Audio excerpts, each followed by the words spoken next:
like, will put pressure on the administration to explain why, if they have any connections to Russia. And so it's ongoing, and I'll support that investigation if the facts warrant it, because I'm concerned about Russia, and they're not a friend of ours, and the administration, between the Secretary of State and the President, seem to think they are, and I don't think they are, so we're going to watch it. A good example of someone holding the administration accountable, that is John McCain. All right, Congressman, the next question is, why is it necessary to make so many cuts to fund the military? We've already spent more than 7 other countries combined. These cuts are just a tax shift. So, you know, this is my second term, and my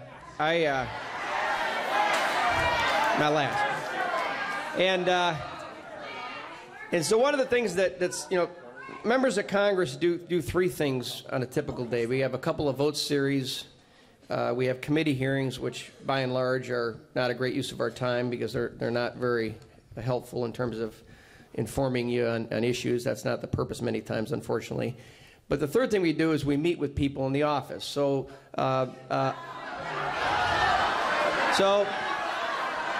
so this week in D.C., in between votes and committee hearings, I had on Wednesday I had 19 meetings, 15-minute meetings with different groups, and the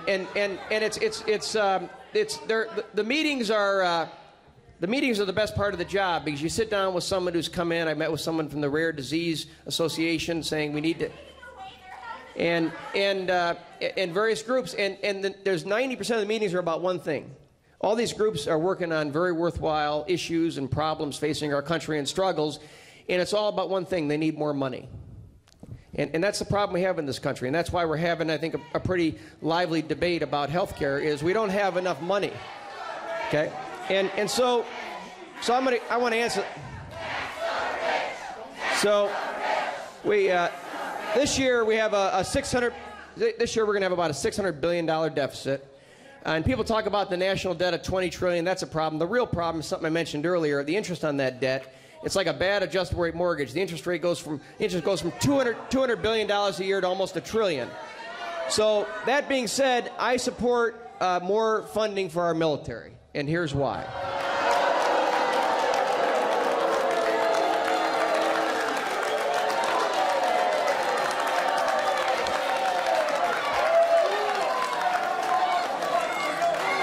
And here's why. Can anyone name one place in the world today that's better off than it was 8 years ago when President Obama took office?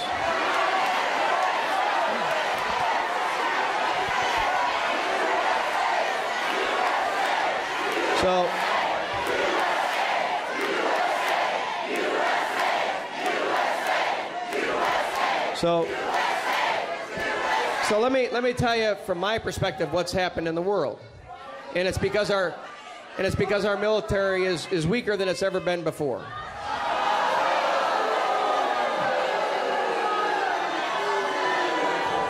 So here's what's happened. Here's what's happened. Okay, China's building islands in the South China Sea.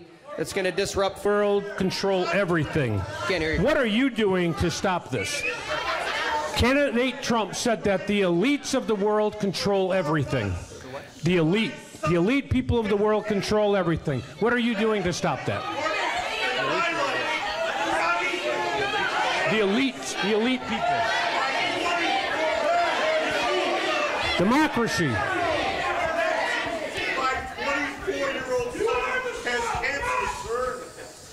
Trying to speak with you for months to tell my story. Your assistant says you're not available. Your scheduling secretary says you're not available. You were in India. I want you to hear my story. My twin, when he was 22 years old, I got a call from the emergency room saying your son's bleeding out. He just graduated from college, was looking for a full-time job, didn't have one yet. He was in critical condition. He was diagnosed with stage 4 non-Hodgkin's lymphoma. Fortunately, for the ACA who saved his life. Yes. He was able to stay on are in our health insurance. Right. I walk into the emergency room with my Blue Cross card. $400,000 later, they paid. Now, he had the pre-existing condition, sir. I know you have said in writing you're against that. Now I have pre-existing condition, he's 26 years old, I know you said that. So Okay, wait a minute. under the, I want you to tell us. Everybody else has to put their card on a question. You know something? My son has cancer. so let me answer your. Yes, sir. What I want you to commit to us, I've read everything that you've written. I've heard what they said on the papers. Commit to me and my friends that our families will have better insurance. My son could go to his doctor like he goes right now. He'll be able to get insurance when he's 27. I've paid over $750,000 in premiums in my lifetime.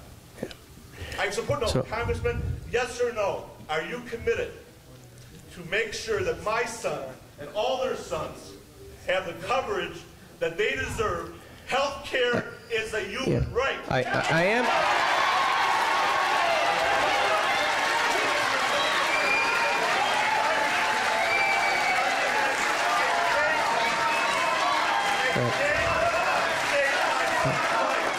Right.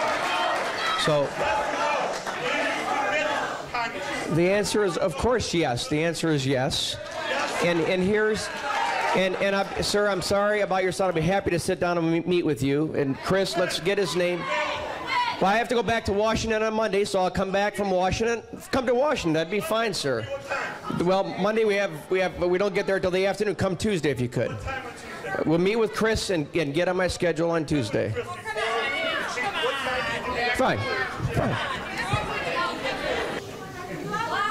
Any time between 10 and 2. Any time between 10 and 2, whatever works for you, sir. 10 o'clock. All right. Next question. All right, the next question, Congressman, is why did you vote no on the resolution to make Trump release his tax returns?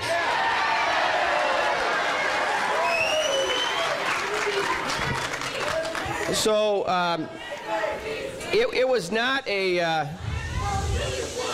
going to answer the questions. So, there was never a resolution... There was never a resolution specifically aimed at having Trump release his tax returns. What it was is a motion to recommit. It's a procedural motion tied to a bill totally unrelated to Trump's tax returns. A vote on that, a yes vote on the motion to recommit, was really designed to take out the bill that was the underlying bill, which, as I recall, dealt with veterans benefits. And so when a bill comes to the floor asking Trump to release his tax returns that specifically focused on that, I'll support it. But there's been never a bill, and the reason why that motion to recommit was introduced is so people could show up at town halls and ask that very question. All right, sir, thank you. The next question is, where do you suggest constituents who will no longer qualify for Medicaid, where should they go get insurance? So the question deals with constituents who no longer qualify for Medicaid. There's a problem on both. We're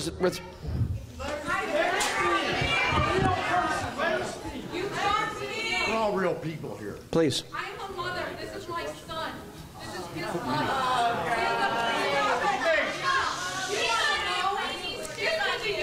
This could be your daughter. We have no history of type 1 diabetes.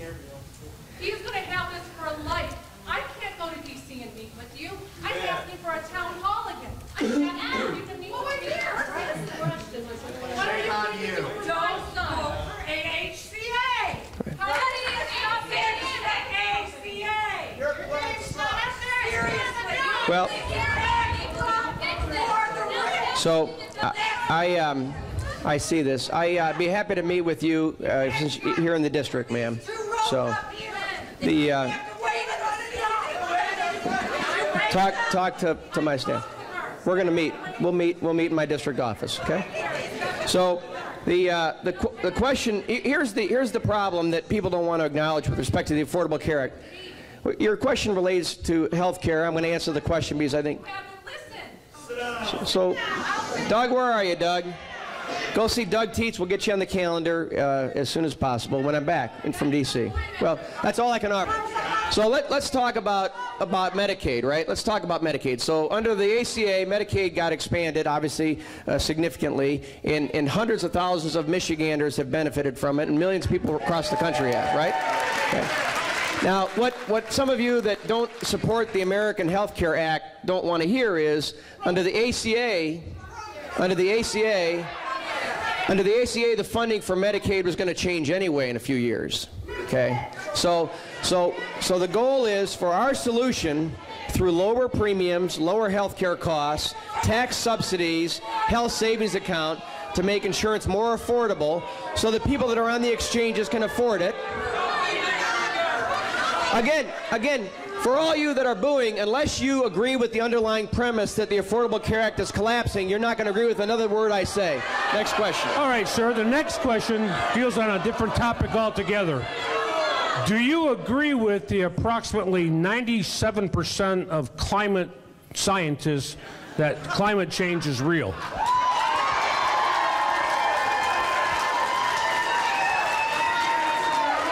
So, the question is what to do about the EPA, right? So I think we have to keep studying climate change. I don't agree with all the cuts to the EPA, but I will tell you about as far as the EPA.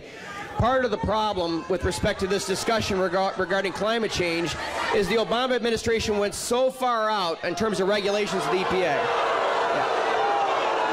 So if I met with a farmer who had the EPA after him because he had a pond, a little puddle in his front yard, and the EPA said that's the waters of the United States. That's the most ridiculous thing I've ever heard. All right, so the next question, it's kind of a repeat. The University of Michigan Institute for Healthcare Policy and Innovation report on the economic impact of Michigan Medicaid expansion shows 600,000 low-income adults covered, $2.3 billion in economic activity, and 30,000 new jobs. It adds $413 million to the state budget. How will you vote on the ACA repeal and why? Right. So I heard yesterday that Governor Snyder came out against the American Health Care Act. And what you all need to know is this is a very, as you are well aware, this whole discussion regarding our solution in terms of the repeal and the replacement of the ACA, this whole thing is very fluid because right now I don't believe the bill that's in front of us, could pass the Senate. And so I think that the Speaker and the President are taking a lot of feedback from a lot of people, and I think that some of the concerns the state has with respect to replacing the expansion with per capita grants it may or may not be adequate, and we have to figure out a way to make sure that people are able to use tax credits to subsidize the Medicare. So to be determined, Bob. Go forward. All right, so the next question is, what is your position on the integrity of President Trump regarding all of his tweets? Well, Roosevelt used the radio and kind of revolutionized how the radio is used. Stick with me here. Stick with me here. I think at the end of the day, you're not going to necessarily disagree with me on this one. So Roosevelt used the radio. Kennedy kind of revolutionized the TV. Trump uses tweets. I personally don't understand it. I wish candidly that he used Google a little more than tweets. But that being said, it certainly appealed to millions of Americans, such that he won. And my concern on the tweets, Bob, are on the foreign policy realm, and some of the tweets on the foreign policy, I don't get it. I don't think it's productive, and I wish that he would maybe be a little more traditional in terms of how he communicated. But again, 70 million Americans probably thought it was a good idea, so I might be wrong on that. Yes. All right, sir. The next question is again on health care. How will you help? President Trump promised he wouldn't alter or change benefits available under Medicare. The Republican Congress supports him on that, and I'll stand with him on that and make sure it doesn't hurt anyone's benefits on that program. All right, the next question is, and this is kind of interesting, how has the atmosphere in Washington changed since Trump won? It seems much more partisan with Democrats obstructing everything, but what does it seem like to you?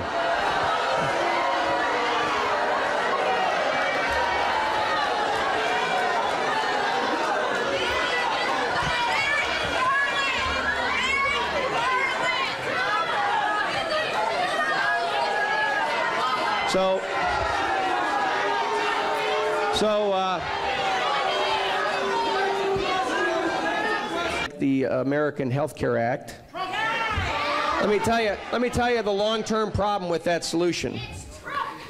Let me tell you the long-term problem with that solution. Just like the Affordable Care Act, if it's simply a partisan solution, and Democrats and Republicans aren't working together. So if you don't like the American Health Care Act, also known by some as Trump Care, here's the problem. It's not gonna survive the test of time, because a partisan solution, just like the Affordable Care Act, is doomed to fail. So the problem in Washington today is no one wants to work together to come up with good long-term solutions. Now, with respect to the question, Bob, how has Washington changed? Certainly, people are more energized because it's a better solution than the ACA, sir. So people are more energized, and people are certainly more partisan, I think, than even when I got there 2 years ago. It's discouraging on some level, because I think and the comment and the question which you.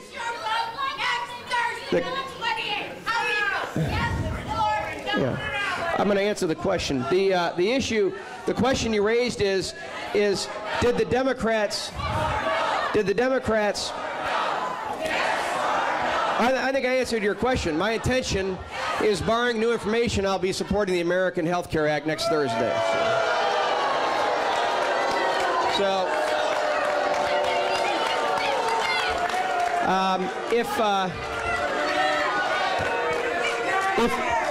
if there are changes we have today, but here's it. I want to in the question you just read, Bob. One of the statements was the Democrats not working with the Republicans. Let me tell you what happened over the last 8 years, or at least the last 2 years since I've been there. We passed a number of bills out of the House. We passed a number of bills out of the House to try and improve the Affordable Care Act. We passed a bill to take away the 30-hour work week requirement, so that people could actually get a 40-hour work week job, and that not be a reason for them to be, not obtain full employment. We passed a bill to get rid of the 50 employee limit, so businesses weren't afraid of passing that threshold. We passed a bill to get rid of the medical device tax, that's a killer on research and development. And you know what? Harry Reid wouldn't take it up, and if he did, President Obama never would have signed it. So for those of you that think the Democrats were willing to work on improving the Affordable Care Act, it didn't happen. Next question. All right, sir. The next question is very pertinent question. What does Congress plan to save Social Security? You've also blocked for a year of Supreme Court nominations. So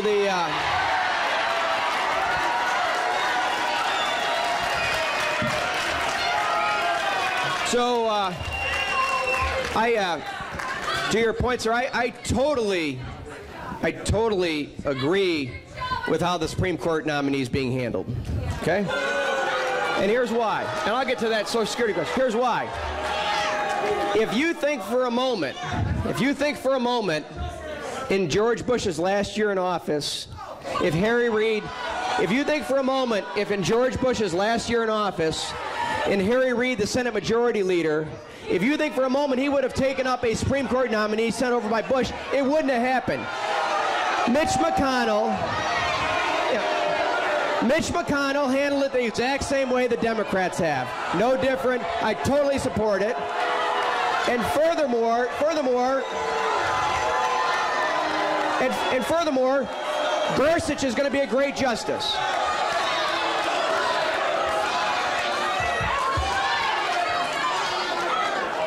So part of the concern with the president's budget is there's absolutely nothing in there in terms of addressing the long-term solvency of Social Security. That's got to be part of the solution because, as you say, their discretionary spending is so small. It's mandatory spending. So we're going to work on it. I don't know that it's the first thing on our agenda or radar. Next thing we're going to work on is tax reform, but it's on the agenda. We've got to do something to make sure it's solvent. Yes. All right, so the next two questions both deal with the same thing. I know you've already touched on it. How can we save the Great Lakes? Yeah, well, we talked about it. I think we got to make sure the funding is restored. We've got to up our pressure on the state of Illinois because they don't want the Brandon Road study to be released because they want the shipping to be unaffected by the Asian carp that are trying to get in the Great Lakes. And we've got to hold companies like Enbridge accountable to make sure they're not going to have a catastrophic $20 billion damage to the Great Lakes if there's a leak on Line 5. And give you an idea of how bad Line 5 is, there's 22 million gallons of oil a day that go through those pipelines. So a leak for an hour would be catastrophic in terms of our Great Lakes. Mackinac Island would be decimated, and so we got to keep the pressure on both the bureaucracy and the administration to fund it. Next question, Bob. All right, another question on the same card is, what's your position on President Trump traveling to Florida so often?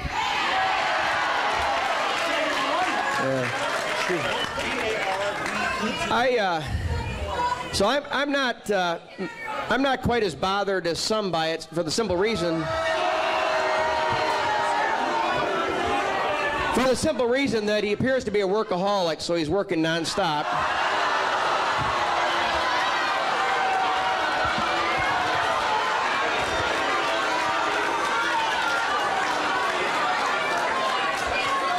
Well, again, maybe some of his tweets come out at 3 in the morning, so he must be up doing something at 3 in the morning. And the lights in the Oval Office are on every day by 6 a.m. So I think he's busy. You don't agree with what he's doing, but he's busy. What concerns me is every time the president goes to Florida, it's pretty darn expensive for us. So I think he should, Next question. All right, Congressman, here's a question. I don't think we've touched on this yet. What's your position on immigration reform? Public education! So immigration is probably one of the more toxic topics in D.C., as you all know.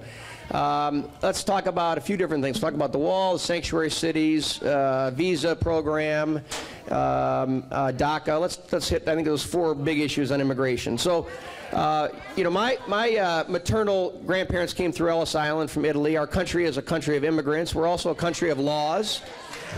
And so I think it's reprehensible that the executive branch chose not to fulfill their Article 2 responsibilities and enforce the laws on immigration, right? Right. Now it's interesting though. They were selective because what people don't want to talk about is President Obama did in fact deport more people than any other president. So I'll give you that. But we got to revisit immigration, and so let's talk about sanctuary cities. If a city chooses not to follow federal immigration law, I think there should be repercussions, and we should try and withhold funding. So I support the president's executive order as it relates to penalizing sanctuary cities.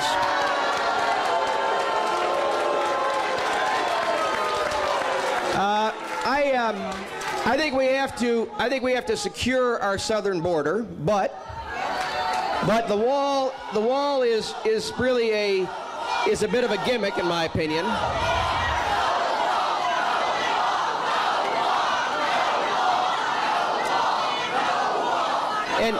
And here's why the wall is a bit of a gimmick.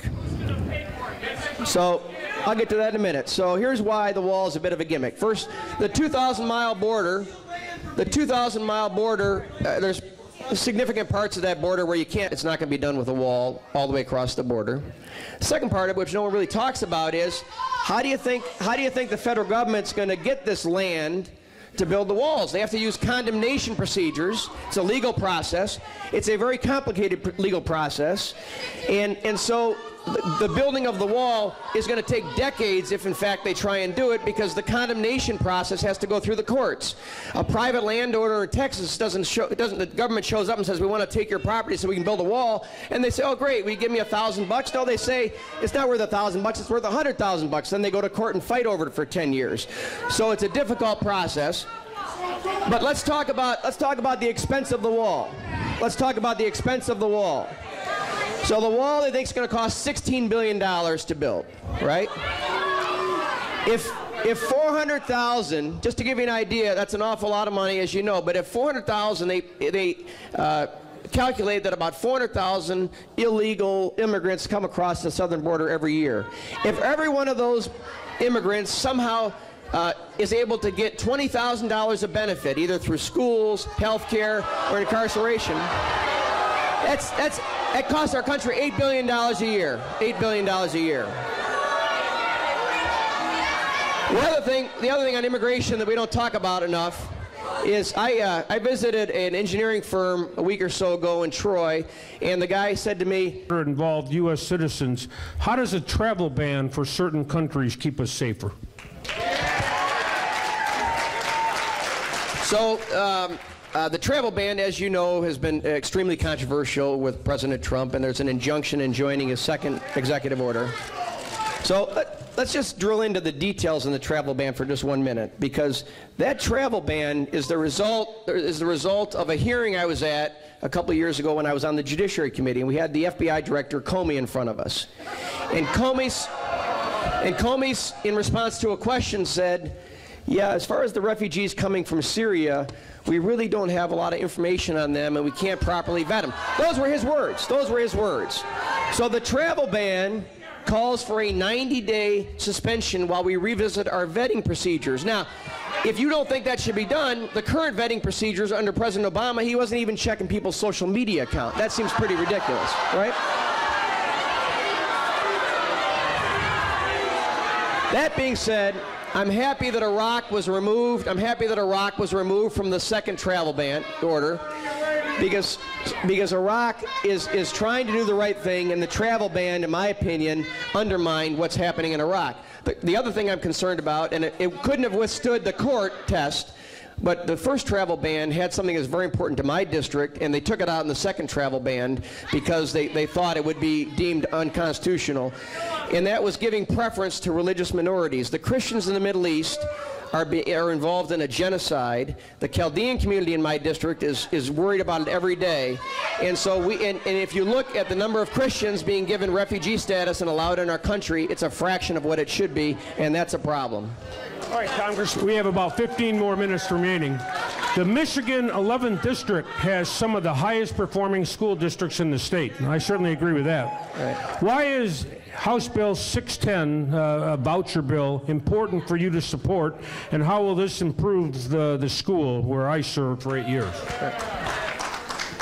So we've been spending a lot of money on education at the federal level, and the numbers don't improve. The numbers don't improve. And so Betsy DeVos's idea of introducing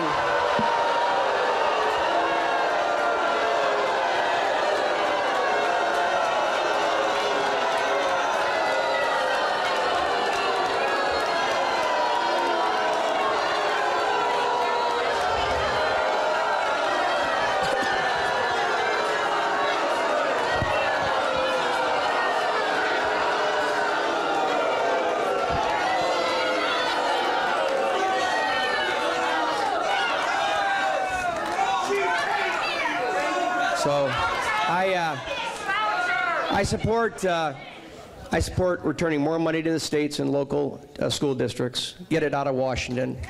I support competition in the school districts. I think competition makes everything better.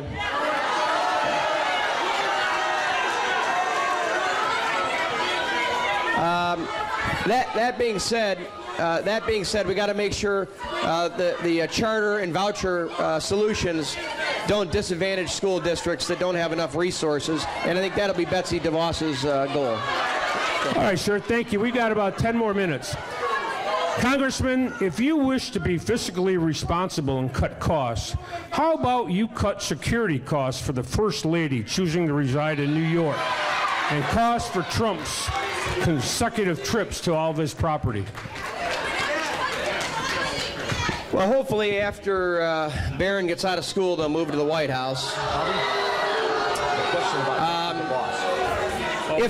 In terms of fiscal responsibility, though, if I could do one thing in Congress, that would forever change how we solve problems, it would be to enact the 28th Amendment, a balanced budget amendment. Because what that would do is it would force Democrats and Republicans to sit down and figure out what our priorities are, instead of arguing and not agreeing on things, and the deficit just keeps going up and up. We need a balanced budget amendment. That would be the single greatest thing we could do to get our country back on track. All right, Congressman, here's one I haven't heard before.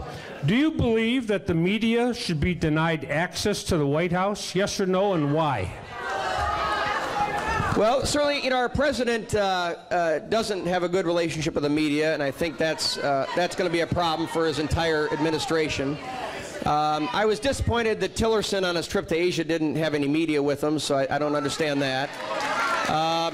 I don't think, though, Bob, the media is denied access to the White House. They're in the press room every day. But you have to admit, and you all won't agree with what I'm about to say, but you have to admit there does seem to be a bit of a double standard in the media. I do believe that. That being said, that didn't just happen under President Trump, so I think the best thing the president could do is to make himself available to the media and make sure that as best he can he has an ongoing dialogue with the media, because I think today more than ever people are watching CNN and MSNBC even more than ESPN, so we need to make sure that he's whatever level he can cooperates with the media. All right, sir, thank you. Next question, we have about 9 more minutes to go. What are you doing for religious freedom for Muslims in our country?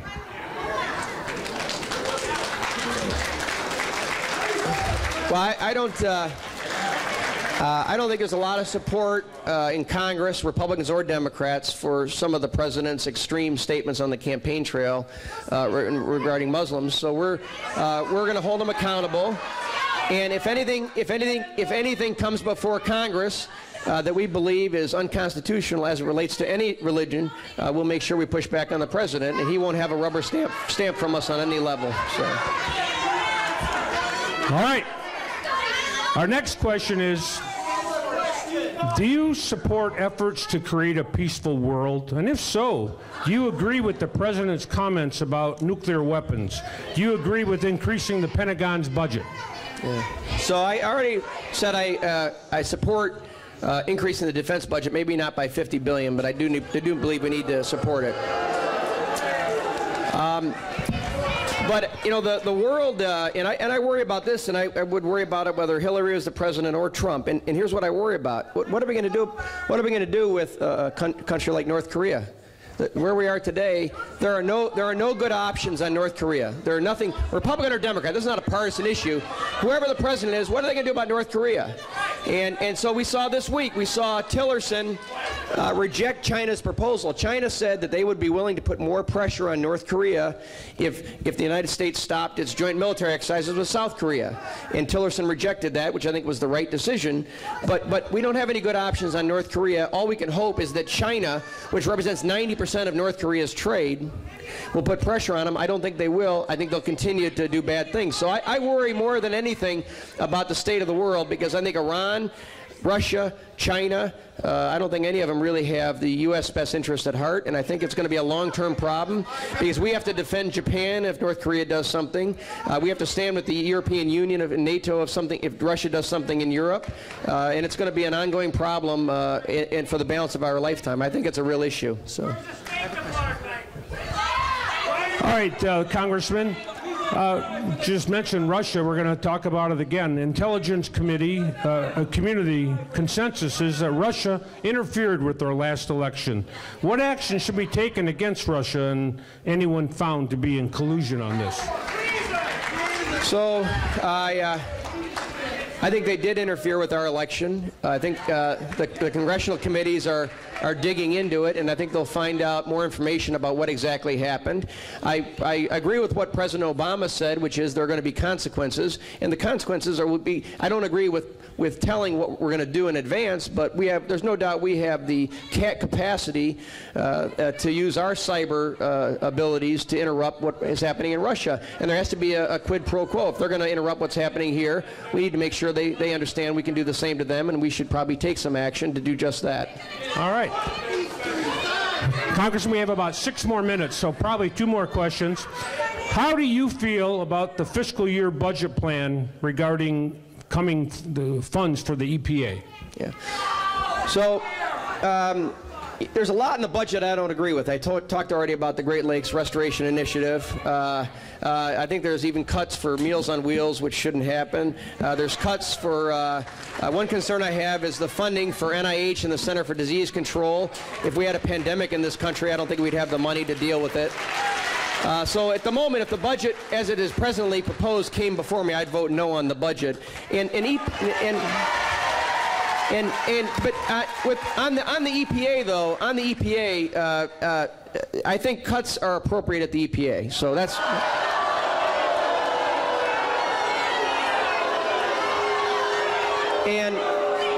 But maybe not to the extent that the president proposed. He proposed to fire 3,000 people, and here's the problem with the EPA. President Obama was so extreme with his regulatory scheme as it relates to the EPA. There's no question, even Janet Yellen, when she testified 2 weeks ago in front of our committee, even Janet Yellen at the Fed admitted that the onerous regulatory burdens created under President Obama have impaired the economy and the ability of businesses to create jobs. Next question. Congressman, there's so much partisan politics in Washington. Do you believe that politicians put party over country? So there's no question the partisan politics interferes with our ability to come up with good solutions. And I don't know the solution to solving that because it's been a problem for long before I got there. But I think one thing that might help would be a constitutional amendment to put some kind of term limits in place so people that go there for the right reason and they come home and just like our founding fathers expected. That was the next question. Do you believe in term limits for Congress, and if so, how do we make that happen? Yeah, I support term limits. It's under Article 5. I think the state term limits for Lansing are too short. You go up there for 6 years as a state House member, and it's really not enough time to get acclimated. And the Senate for 8 years. I think it should be a little longer. And if we're ever to come to pass for Congress, I think a longer period of time would be appropriate. But there are people there that have been there for 30 years. There are people there that have been there for 30 years that do one heck of a good job, and there are people there that have been there a long time and do a lousy job, largely because they don't have the passion for it anymore, and that's when they should go home, like our founding fathers anticipated. So, all right, Congressman, we have to be out of here in 4 minutes, so I'm going to give you 1 minute to wrap it up. Anything you want to say to these people?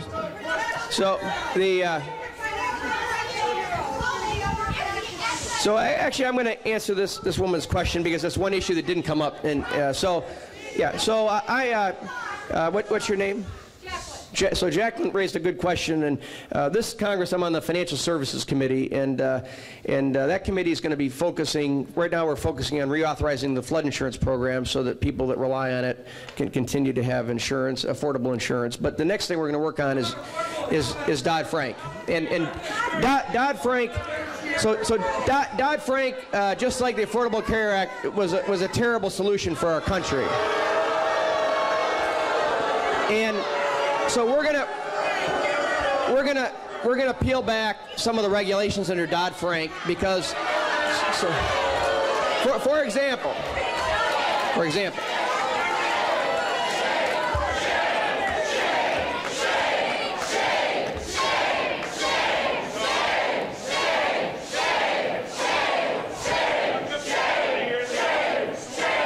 We have to be out of here in 1 minute, folks.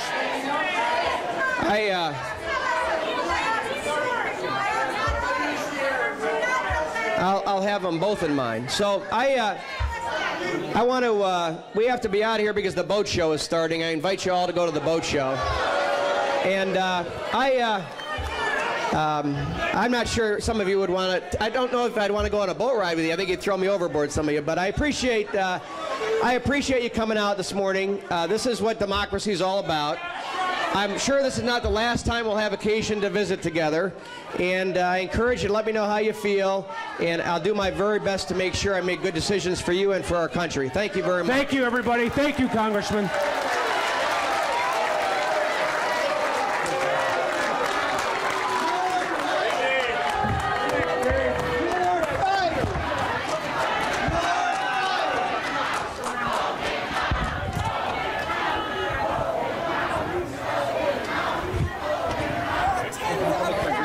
There are thousands of people who are out there in the snow who did not get in. I came 2 hours